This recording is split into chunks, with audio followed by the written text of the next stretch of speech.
சனாதன தர்மம். யார் தன்னைத்தானே ஜெயித்தவனோ அவன் தனக்குத்தானே உறைவினன். ஆனால் தனக்குத்தானே ஜெயிக்காதவன் தனக்குத்தானே பகைவன் போல் பகைமையை எதிர்கொள்ள வேண்டி வரும். தன்னை வென்றவனுக்கு, மனம் தெளிந்தவனுக்கு குளிர், வெப்பம், சுகம், துக்கம், மானம், அவமானம் போன்றவை வரும்போது பரமாத்மாவில் நிலைத்திருப்பான். ஞான விஞ்ஞானத்தில் திருப்தி அடைந்தவன், அசையாதவன், இந்திரியங்களை ஜெயித்தவன், மண், கல், பொன் இவைகளை சமமாக பார்ப்பவன் யோகி. இவன் யுக்தன் என்று சொல்லப்படுகிறான். ஞானம் என்பது அறிவு, விஞ்ஞானம் என்பது அந்த அறிவை நடைமுறையில் பயன்படுத்துவது. தன்னை அனைத்து உயிர்களிலும் கண்டால், தானே அனைத்து உயிர்களாகவும் ஆகியிருப்பதை கண்டால் அதுவே விஞ்ஞானம்.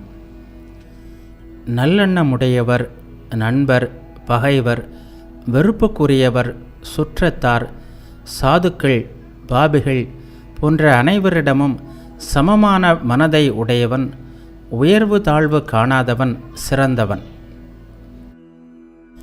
யோகி யாருக்கும் தெரியாதவனாக தன்னந்தனியாக இருந்து கொண்டு சித்தத்தையும் தன்னையும் அடக்கி கொண்டு ஆசையற்றவனாய், பொருட்கள் எதுவும் இல்லாதவனாய் எப்பொழுதும் தன்னை ஒன்றுபடுத்த வேண்டும், தன்னில் நிலை பெற்றிருக்க வேண்டும்.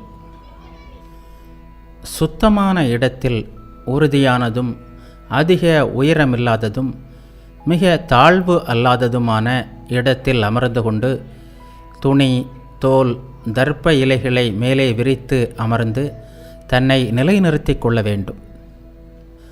அந்த ஆசனத்தில் அமர்ந்து மனதை ஒருமைப்படுத்தி சித்தம், இந்திரியம் இவைகளின் செயல்களை அடக்கி தன்னை தூய்மைப்படுத்துவதற்காக யோகம் பயில வேண்டும்.